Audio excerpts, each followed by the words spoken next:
Ele ontem confessou, no meu modo de entender, ele reconheceu que o Instituto é dele, né? Ele é sócio do Instituto, do IDP, que fez um contrato de cerca de 10 milhões, algo assim, um contrato milionário com a CBF. Olá e seja bem-vindo.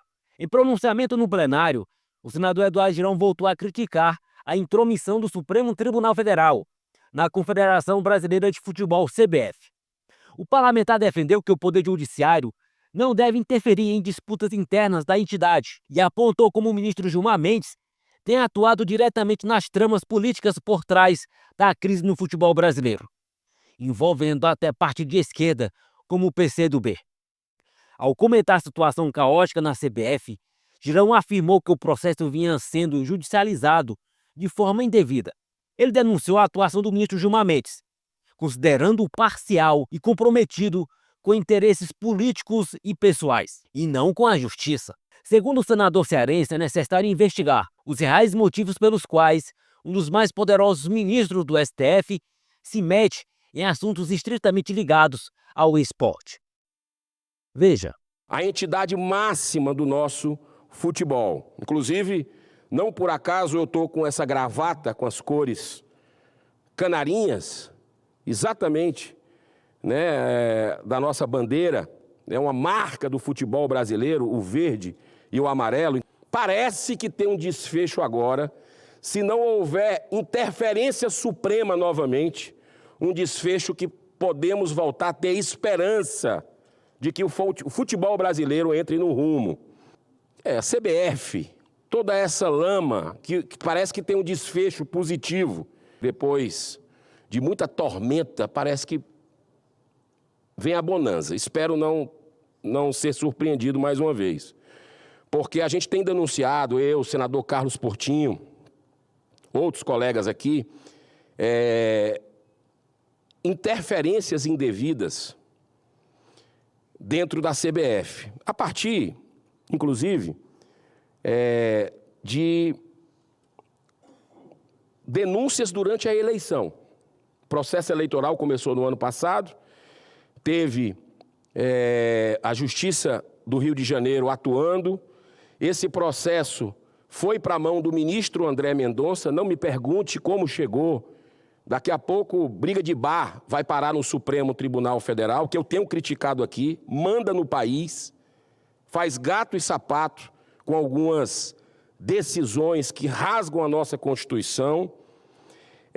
E o ministro André Mendonça toma uma decisão de afastar o atual presidente da CBF. Logo depois, o PCdoB entra com um recurso, uma DPF, vai para o Supremo Tribunal de novo, e em vez de esse recurso, essa DPF, ir parar na mão do André Mendonça, do ministro André Mendonça, e todo mundo sabe que o processo é assim dentro do Supremo, quem já está analisando o caso vai recebendo as demandas relativas correlacionadas. Não, o ministro presidente do Supremo, Barroso, envia para Gilmar Mendes.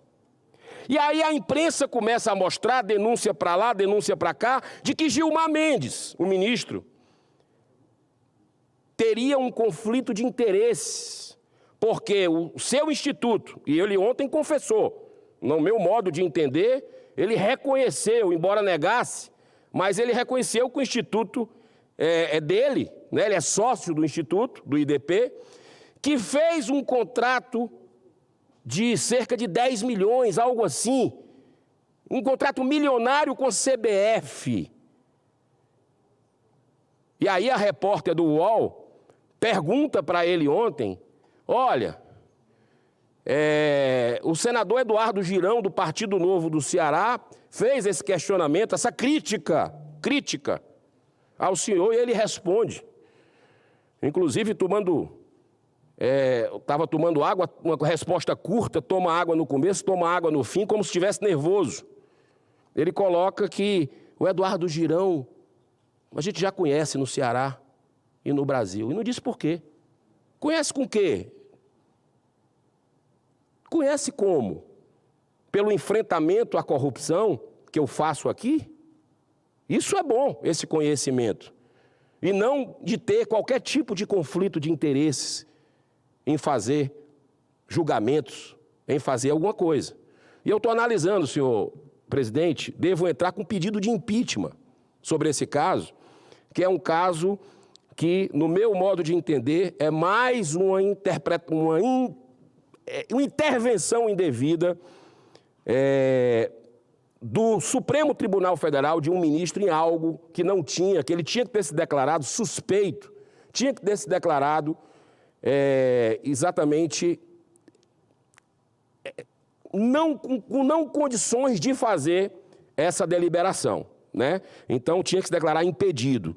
E aí, eu venho aqui, nesse momento, parabenizar aos repórteres da ESPN que foram criticar, inclusive levando esse tema também, criticar o ministro, exatamente o presidente da CBF, que foi beneficiado com a liminar do ministro Gilmar Mendes.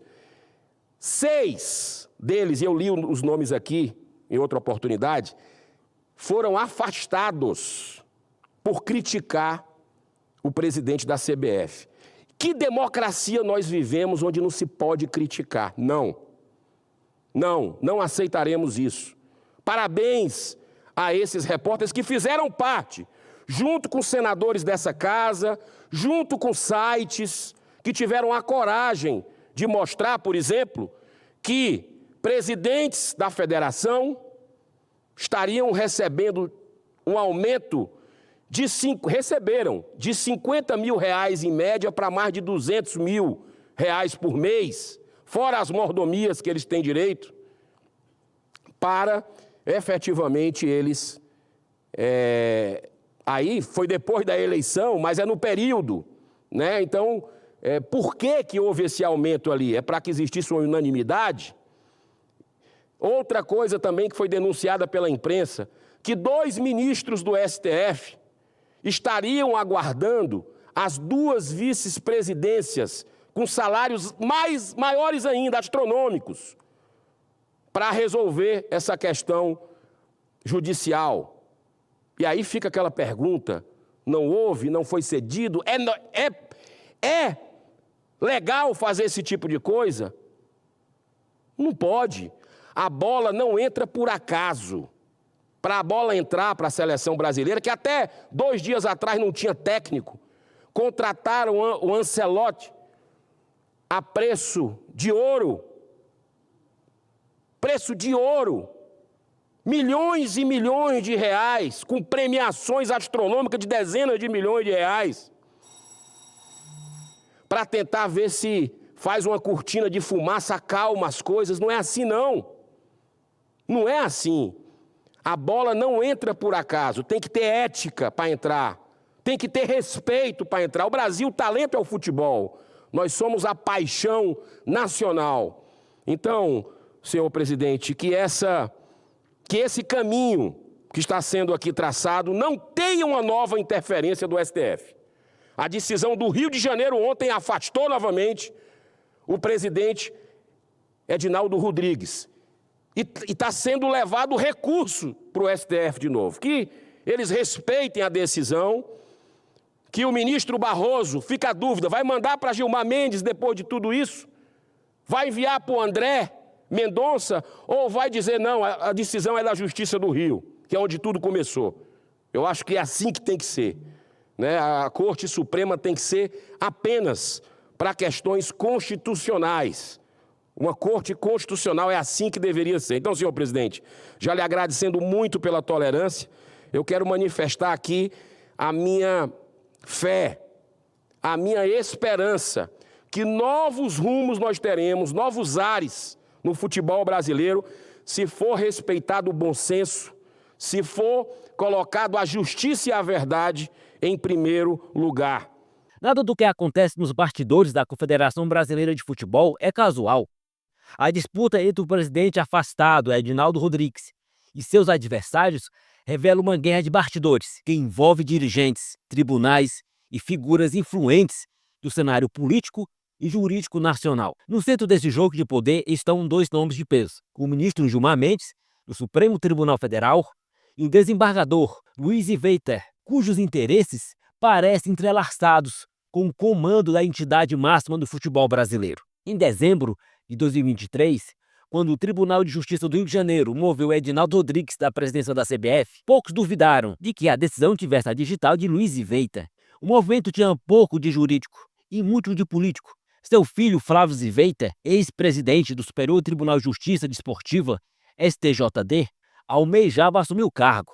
Era evidente uma tentativa de retomada de controle da CBF por um grupo historicamente vinculado ao judiciário. Porém, pouco tempo depois, uma liminar concedida pelo ministro Gilmar Mendes devolveu Edinaldo Rodrigues ao cargo. Coincidência?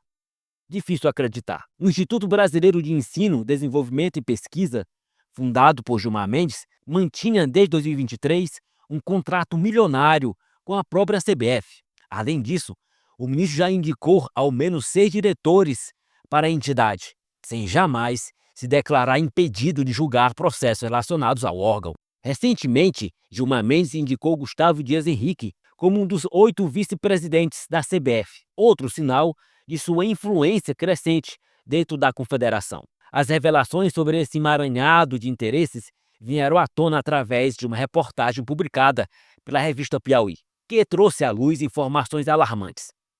Gastos milionários, contratos suspeitos com escritórios e advocacia e uma gestão marcada por abusos e casos de assédio moral. A matéria também escancarou a proximidade entre o ministro e os interesses privados que dominam a CBF. Diante do cenário exposto, Mendes adotou uma postura surpreendente. Negou um pedido de afastamento contra Rodrigues, mas remeteu novamente o caso ao Tribunal de Justiça do Rio, de onde nunca deveria ter saído. Com isso, parece ter entregue seu antigo aliado aos rivais, em um movimento estratégico e calculado. Sendo que seu apoio vinha se desfazendo, Rodrigues buscou reagir. No dia 12, anunciou Carlos Ancelotti como novo comandante da seleção brasileira. Um anúncio de cunho político para tentar salvar a pele, embora tardio. Um dia depois, tentou reunir os presidentes das 27 federações estaduais. Contudo, 5 deles, entre eles o do Rio de Janeiro, Rubens Lopes, sequer compareceram, sinalizando um enfraquecimento cada vez maior. Além disso, os cartolas descobriram que Rodrigues havia alterado o estatuto da CBF às escondidas, criando brecha para disputar um terceiro mandato consecutivo.